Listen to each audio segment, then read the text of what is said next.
Bonjour à tous, notre invité cette semaine c'est Didier Sarda, c'est le président de la Cibra, le réseau de bus annécien du Grand Annecy. Vous êtes également vice-président au transport au Grand Annecy, l'agglomération, donc bonjour. Bonjour à tous. On va parler bus avec un jour important. Ce lundi démarre le nouveau réseau. Pas mal d'aménagements. Ceux qui ont peut-être pris le bus ce matin s'en sont rendus compte. D'autres ne s'en sont pas rendus compte. C'est peut-être ceux-là que vous avez touché le mieux. C'est-à-dire que c'est invisible pour eux. En tout cas, le service s'étoffe. Donc vous dites quand on n'a pas besoin du bus, on n'a pas vu, c'est ça? Donc effectivement, depuis ce matin, 29 avril, la refonte du réseau avec 18% de kilomètres en plus. Donc l'offre s'agrandit. Mais évidemment, ça impacte le quotidien de ceux qui étaient nos usagers, qui sont toujours nos usagers. Donc voilà, ce matin, on était toutes les équipes de la Cibra, de Grand Annecy Mobilité sur le pont, dans les bus, pour voir un peu comment ça se passe. Et puis, on a quand même la chance de nos jours d'avoir des moyens de communication assez efficaces, courrier, SMS, mail, qui fait que par rapport aux dernières modifications importantes de 2019, on a pu quand même pas mal anticiper sur la communication. Alors, parfois, ce sont juste des détails, mais même les détails sur un réseau à l'échelle d'une agglomération, c'est compliqué à mettre en place. C'est un gros travail en amont. C'est un gros travail. Moi, je suis admiratif du travail des équipes parce que entre les besoins du territoire, qui sont issus des enquêtes que le département mène, qui sont issus des plans de mobilité des entreprises, comment les gens se déplacent du point A au point B, qui sont issus des demandes des élus. Donc nous, on arrive, on pose ça sur la table et les techniciens, ils ont 150 machines à disposition, 200 conducteurs et il faut faire ce qu'on appelle le graphiquage, c'est-à-dire on a un bus, un conducteur, il travaille sur la journée, qu'est-ce qu'il peut faire, les temps de pause, etc., etc. C'est très très pointu et en même temps la masse d'informations est importante. Donc ça fait 6 mois qu'on est sur ce graphiquage. Et puis on sait qu'il y aura quand même quelques erreurs, quelques adaptations à apporter. Mais chapeau aux équipes, ouais. L'idée, c'est donc d'élargir un petit peu le réseau et puis de le modifier, notamment avec certaines lignes transversales pour avoir des lignes plus directes. Oui, c'est ça. C'est le réseau de la Cibra. Historiquement, il est organisé en étoile. Tous les bus passent par la gare. Et donc, l'objectif, il était d'amener des tangentiels. En gros, prenez l'image d'une étoile qui devient une toile d'araignée. Donc, on a fait des morceaux transversaux qui vont d'une branche de l'étoile à l'autre. Pourquoi ? Parce que 2000 habitants de plus dans l'agglo chaque année. Ça s'est un peu ralenti, mais c'est encore 1600 habitants de plus chaque année. Des zones d'habitation, des zones d'activité qui ne sont plus au centre-ville. Et donc l'intérêt, oui, était de relier le nord-ouest au nord-est sans forcément passer par la gare. Donc c'est par exemple une ligne, la numéro... alors moi, j'ai encore pas tous les numéros en tête. Pour réviser. Mais la numéro 11 qui va aller Sénaux, Cran, Hôpital, sans passer par la gare. Cette ligne qui est toute neuve. Ce matin, il y avait déjà une dizaine de personnes dedans. Donc, les gens qui ont identifié que ça allait aller plus vite. De marché Saint-Jean à Métel-Rabelais, on met 18 minutes maintenant contre 38 minutes avant. Donc, ces tangentiels vont amener du gain de temps, vont désengorger le centre-ville. Et puis, il y a d'autres endroits où, effectivement, on a eu à mettre en place des ruptures de charge, ce qu'on appelle. C'est-à-dire que pour aller du point A au point B, il y a un point intermédiaire où on va changer de machine. L'idée, c'est aussi de rendre le bus plus efficace pour attirer des gens qui vont prendre le bus au quotidien. On est plutôt bon sur les scolaires, sur les personnes âgées, puis entre les deux, les actifs sont encore à les chercher, il faut les faire monter dans le bus. C'est exactement ça. Effectivement, aujourd'hui, notre réseau, il n'a pas assez d'actifs, des gens qui travaillent. Et donc, qu'est-ce qui se passe ? C'est que celui qui travaille, il prend sa voiture. Et donc, l'objectif, et je l'ai dit tout à l'heure, plan de mobilité des entreprises. On prend une entreprise, on travaille avec elle, elle est volontaire. On va regarder dans un premier temps tous les points où habitent tous ses salariés. Donc, c'est vraiment des petits points sur une carte. Et puis, on regarde déjà l'offre existante que les salariés connaissent pas. On pousse ça. Et puis, il y a des endroits, on voit des trous dans la raquette. Donc, on travaille pour de plus en plus mettre ces lignes de bus sur ces origines, destinations, domicile, travail. Parce que, tout le monde le constate, les bouchons dans le bassin annécien, c'est le matin à l'heure où tout le monde embraye et où les scolaires embrayent. Et puis, donc en gros, c'est le 7-9. Et puis le soir, c'est le 16-19. C'est un peu plus long parce que c'est sortie d'école, puis sortie d'entreprise. Et donc, l'objectif, il est d'enlever des voitures à cette heure-là. Donc que certains des actifs puissent de temps en temps prendre le bus, donc avec un bus efficace sur le parcours qu'ils ont besoin d'effectuer. On ne se passera pas de la voiture sur nos territoires. On a vraiment un territoire géographiquement contraint. On a des destinations pas faciles à atteindre avec des transports collectifs. Mais voilà, si en tant qu'automobiliste, on peut de temps en temps prendre le bus parce qu'il a un parcours intéressant, c'est cette logique-là qu'on essaye de pousser. Il y a un aspect psychologique aussi. Il faut amener parfois la première fois les gens à monter dans le bus et puis après, une fois qu'ils découvrent ce système, c'est gagné. Il y a un peu ça aussi. C'est un petit peu l'idée de la gratuité l'été. C'est de montrer aux gens que le bus, c'est facile, c'est pratique. C'est complètement ça. La gratuité l'été, alors je suis invectivé sur les réseaux sociaux, ouais, notre argent pour les touristes. Qu'est-ce qui se passe l'été ? Il y a 6 fois plus de personnes qui transitent, qui bougent sur le bassin annécien. Le constat, il est venu après le Covid, où en plus il y avait un tourisme de proximité immédiate. Des Lyonnais, des Dijonais, ils sont tous venus en voiture, il n'y avait pas encore d'avion. On s'est retrouvé tout bloqué. On s'est retrouvé bloqué, donc on avait la photo de ce qui allait arriver dans les 4-5 ans à venir, puisque je dis plus d'habitants, plus de touristes, etc. Donc l'idée de la gratuité, c'est de dire, on avait des bus qui étaient loin d'être pleins, et puis ils étaient dans le bouchon, ils étaient le bouchon avec les automobilistes. Donc c'est parti d'une idée simple, c'est de dire, mais si déjà on remplit nos gros rectangles là, ça va aider. Et ça a aidé. Et finalement, on se rend compte que c'est 50% de grands Annéciens, 50% d'habitants du territoire.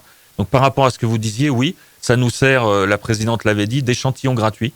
On offre la possibilité de tester un service et ça marche. J'en veux pour preuve que la première année, la perte de recettes de la gratuité, c'est 700 000 €.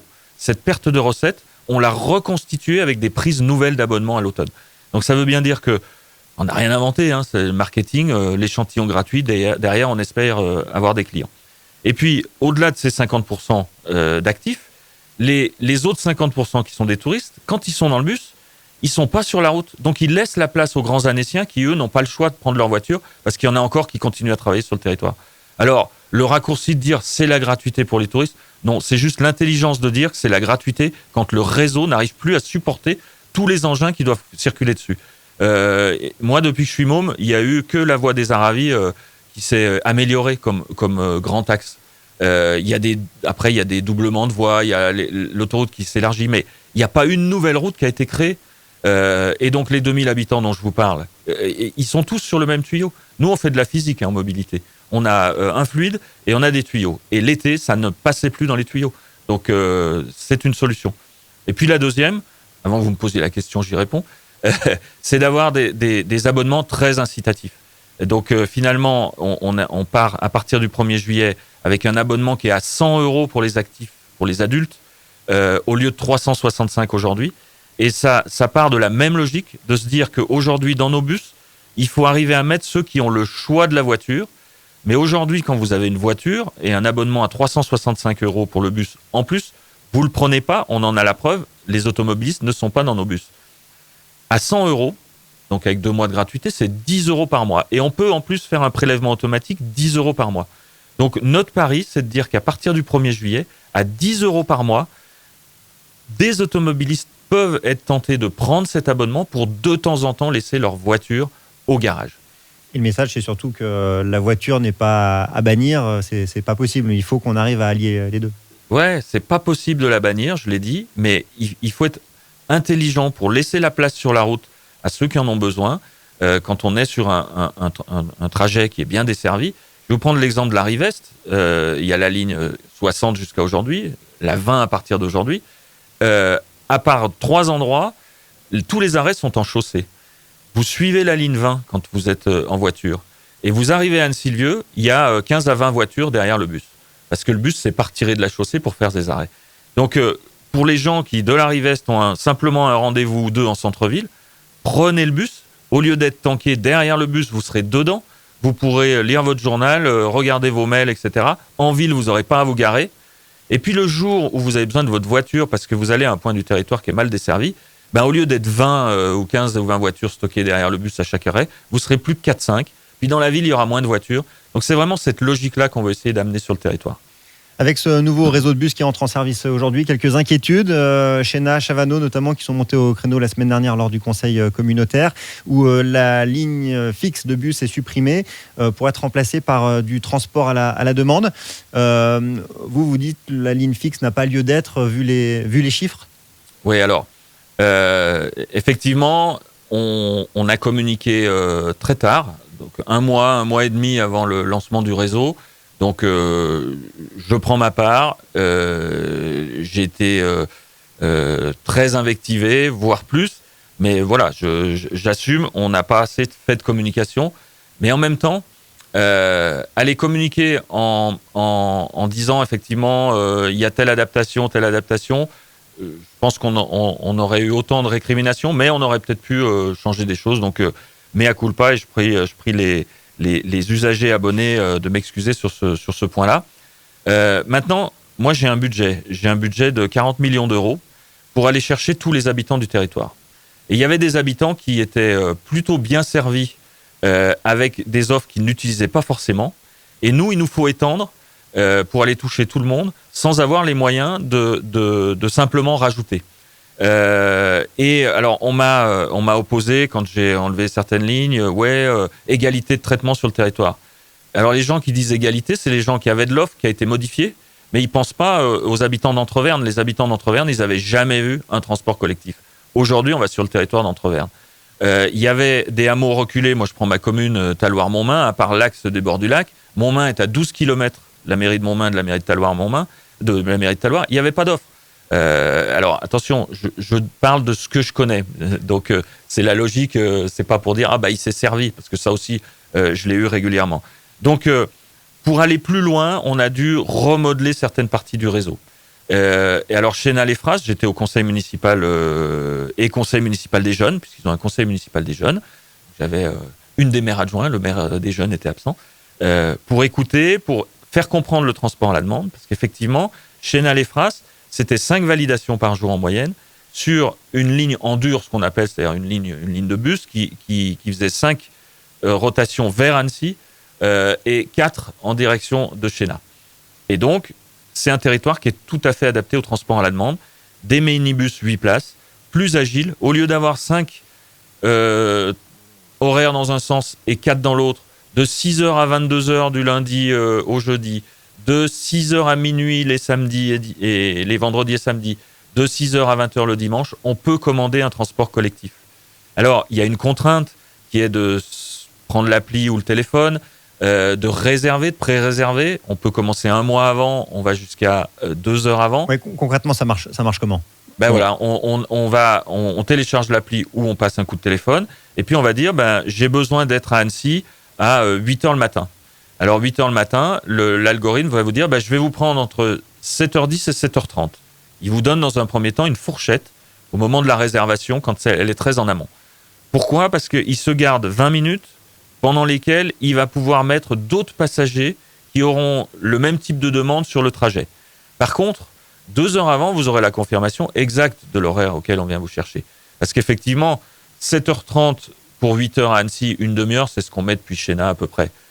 20 minutes de plus, on se dit, c'est pas très performant. Donc, à la réservation, vous pouvez avoir cette réaction, mais attendez le moment où il va vous prendre, vous verrez que l'horaire qui va vous être proposé, il va finalement être entre le temps que mettait la ligne régulière avant, qui marque tous les arrêts, et le temps qu'on peut avoir en voiture individuelle, parce que lui, il va prendre maximum 8 personnes, ou 5 ou 6, ou des fois tout seul, on garantit, si vous êtes tout seul à avoir réservé, vous serez tout seul.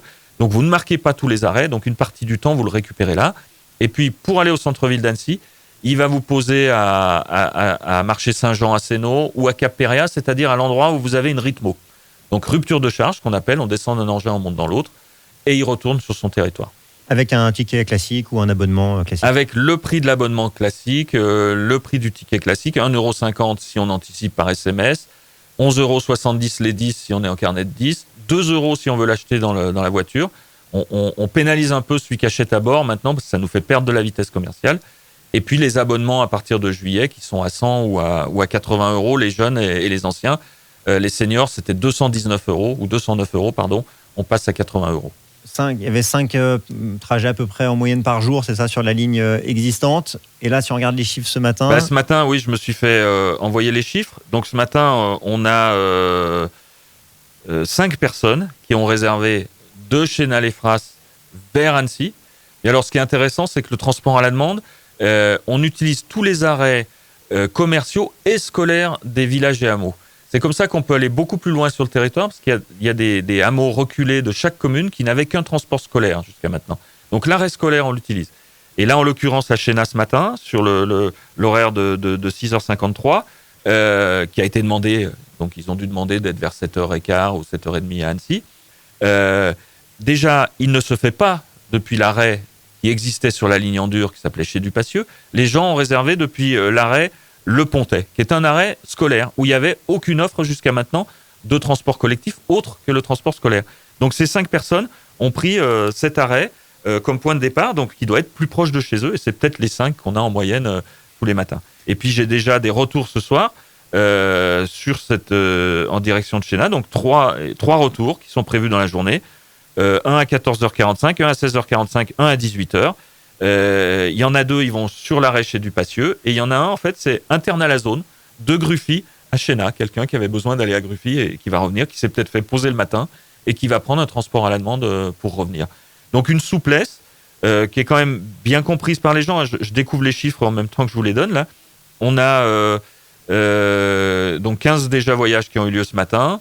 Depuis Chavanot, Branchy, Fréol, Chapéry, c'est l'autre grand changement. On avait enlevé la ligne 16, qui est une ligne qui serpentait un peu dans l'arrière-pays de Sénaux, qui était aussi très peu utilisée. Donc là, on a 15 trajets ce matin qui ont eu lieu sur cet axe-là.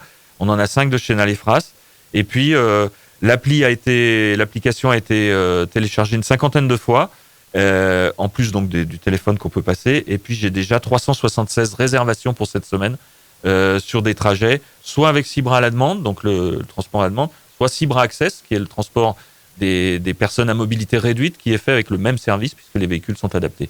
Bon, tout ça va se mettre en place. On signale qu'il y a un mouvement de grève, alors qu'il n'est pas du fait directement de la Cibra, mais de vos sous-traitants aujourd'hui, et qui impacte assez peu. Enfin, vous êtes organisé en tout cas pour qu'il y ait le moins d'impact possible, notamment sur le transport à la demande. Oui, alors le transport à la demande et les lignes du cœur d'Annecy ne sont absolument pas touchées, puisque c'est un de nos sous-traitants qui effectivement a un mouvement de grève pour des raisons internes à l'entreprise, mais évidemment que les syndicats ont ciblé cette date qui pouvait nous embêter et leur donner plus de visibilité, sans doute. Donc c'est les lignes interurbaines. Donc on a dû enlever quelques horaires sur les lignes interurbaines aujourd'hui, mais effectivement on arrive quand même à avoir une offre conséquente comme on l'avait prévu. Je pense qu'on n'atteint peut-être pas les 18% d'offres kilométriques supplémentaires aujourd'hui, mais on n'en sera pas loin. Bon, ça c'est pour la partie réseau de bus existant, les transformations et les aménagements. Il y a un autre sujet, un autre gros sujet de transport collectif, qui là est plus sur du moyen long terme, avec une concertation qui va s'ouvrir pour décider de la stratégie des transports de l'agglomération. C'est un peu comme ça qu'on peut le présenter ? C'est ça. Alors c'est vrai que les deux sujets se télescopent ou s'ajoutent au même moment. Et je dis finalement, pendant 2 mois, on va parler de mobilité, c'est bien.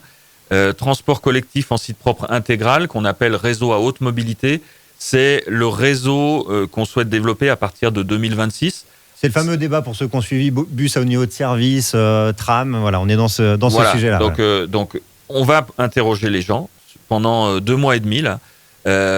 Donc ce réseau, l'objectif, c'est de créer, ça s'appelle transport collectif en site propre intégral, un couloir dédié au transport collectif. C'est-à-dire, alors, le plus souvent possible, il sera un couloir double, c'est-à-dire une machine dans un sens, une machine dans l'autre, et puis de temps en temps, il y a des couloirs uniques. Mais, dans tous les cas, il sera intégralement dans son couloir, c'est-à-dire qu'il ne sera plus du tout soumis aux bouchons, et c'est là vraiment la marche énorme supplémentaire qu'on fera, c'est-à-dire que là, on pourra garantir une fréquence et une régularité de nos transports, puisqu'ils ne seront plus soumis au trafic. Alors, dans cette concertation qui commence demain, on a le lancement de la concertation avec le comité des partenaires, c'est les élus, les associations d'environnement, les associations de transport, etc. C'est le premier temps fort, j'allais dire, semi-fermé, puisque ça s'adresse à des spécialistes. Et ensuite, on a 6 réunions publiques, une en gros sur chaque partie du territoire, donc sur le site du Grand Annecy Mobilité, du Grand Annecy, on a toutes les dates et les horaires, c'est en général en fin de journée, où on va aller présenter ce projet. Et puis il y aura, donc ça c'est plutôt les 6 réunions publiques dans le mois de mai, dans le mois de juin, 6 ateliers de travail par secteur, pour demander aux gens où est-ce que vous verriez la station, quel type d'aménagement vous verriez autour, puisque ça permet de réaménager l'espace public à partir du moment où on va retravailler ce qu'on appelle le façade à façade, c'est-à-dire qu'on va prendre d'un immeuble à l'autre, on va intégrer notre couloir, on va refaire les couloirs pour les vélos, pour les voitures, etc. Et puis sur l'axe Pringis-Sénaux, le choix de la machine. Il y a encore le choix, les élus ont dit, sur l'axe Pringis-Sénaux, tram ou BHNS. Sur les autres axes, plutôt du bus à haut niveau de service, c'est-à-dire des bus électriques, qui sont souvent doubles, un peu comme les bus des rythmos qu'on a aujourd'hui, mais électriques. Et tram ou bus à haut niveau de service, le niveau de service haut, il est amené par le couloir en site propre. Après, entre tram ou bus à haut niveau de service, c'est la capacité d'emport. Le tram peut prendre plus de personnes par rapport aux besoins d'emport. Donc, il faut discuter de ça avec les gens. Quel besoin on a? Quelle est l'ambition? Parce que le tram est plus cher, mais il peut durer plus longtemps. De temps en temps, il a des avantages, de temps en temps, il a des inconvénients. Si c'était simple, le choix se ferait simplement. Donc, on vient prendre le pouls de la population, faire comprendre les enjeux. Vous voyez, moi, je vois souvent, c'est « Ouais, mais il nous faut un tram parce que le bus, il est dans le trafic. » Non, le bus, il sera dans son couloir en site propre aussi. « Ouais, il nous faut un tram parce que ça permet de végétaliser plus les voies. » Oui, c'est vrai. Donc, vous voyez, il y a des oui, il y a des non, il y a des oui, mais on explique tout ça. Ça va donner des informations aux élus. Et puis, moi, je demande à tous les participants de rester calmes, de rester constructifs. Et de toute façon, le choix entre tram et BHNS sur l'axe Pringis-Sénaux, il ne se fait pas aujourd'hui. Il n'a pas besoin de se faire aujourd'hui. Et je l'ai déjà dit auprès des élus en conseil communautaire, en réunion privée, la battle, elle peut avoir lieu en 2026. Nous, on va donner plein d'éléments techniques. Le choix n'a pas à être fait avant les élections. Donc, faites-vous plaisir, les différentes listes qui vont se présenter sur Annecy. Moi, je suis un petit élu d'une petite commune. Voilà, je ne suis pas dans ce débat-là. Je vais vous donner plein d'informations. Je vais essayer d'être le plus neutre possible pendant le débat. Dans tous les cas, ne faites pas des manifs avec des banderoles, des machins. Calmez-vous. Le choix, il n'est pas à faire là. Là, c'est le moment où on vous explique, où on vous fait comprendre, où vous nous dites ce que vous en pensez. Et vos élus, en 2026, dans leur campagne électorale, ils auront les coûts, ils auront les avantages et les inconvénients. Ils se positionneront sur une machine ou sur une autre. Vous voterez pour les uns ou pour les autres. Et dans tous les cas, moi, je vends et je défends le transport dans un site propre intégral et un niveau d'information et des informations et des besoins de la population à comprendre dans cette phase de 2 mois et demi. Voilà, avec tout un tas de rendez-vous que vous retrouverez évidemment sur le site internet de l'agglomération. Donc il y a bien 2 sujets séparés. Il y a l'avenir des transports en commun et puis il y a la situation actuelle du réseau Cibra qui s'étend, qui se modifie à partir d'aujourd'hui. Oui, et si je peux rajouter une chose, on est, même si on ne l'a pas assez fait, on ne fait jamais assez d'informations, on est dans le dialogue permanent. En particulier le transport à la demande, c'est aussi pour évaluer où demain, il faut mettre des lignes en dur. Je reprends rapidement Chéna, qui était très peu utilisé, c'est peut-être que la ligne n'était pas adaptée en termes d'horaire. Si demain, le transport à la demande sur certains territoires, il est très utilisé à certains horaires qu'on n'avait pas identifiés, il nous sert à créer des lignes demain. Et au-delà du transport à la demande, on a créé une boîte qui s'appelle ID, donc id@cibra.fr. Dans toute cette phase de lancement, si vous avez des problèmes, si vous ne comprenez pas, si vous avez un trou qu'on n'a pas identifié dans la raquette du transport en commun, écrivez-nous. Là, dans cette phase-là où on a créé cette boîte il y a 3 semaines, 1 mois, on a déjà eu des remarques. On a pu récupérer des cas qu'on n'avait pas identifiés, en particulier en enlevant une ligne régulière ou en la bougeant, qui était beaucoup utilisée par le scolaire. On a pu détourner un réseau scolaire qui était à côté pour récupérer ces gamins. Donc, n'hésitez pas, on n'a pas la science infuse. Vous êtes les utilisateurs du réseau. Aujourd'hui, on veut aller chercher plus d'usagers, mais ce n'est pas pour vous perdre, vous, ceux qui aujourd'hui êtes dans les bus. On est à l'écoute. Faites-le. Moi, je vous réponds calmement. Faites les demandes calmement. Les réseaux sociaux, pour invectiver, ça ne sert à rien. Demandez des solutions et on vous les trouvera, mais avec du constructif. Et je vous prie encore de nous excuser. Certains, oui, on vous a fait une rupture de charge parce qu'il faut comprendre que les secteurs du territoire qui étaient bien desservis, aujourd'hui, on leur demande un petit effort pour aller aider les copains. C'est ça une collectivité, c'est ça vivre en collectivité. J'ai demandé beaucoup plus de budget, je ne l'ai pas eu. Donc aujourd'hui, je fais avec le budget que j'ai pour essayer d'embarquer tous les gens du territoire. Et ben, c'est ce qu'on souhaite à la Cibra. Merci beaucoup d'être venu ce matin nous expliquer tout ça. Merci. Merci de votre antenne. Et bonne semaine à tous.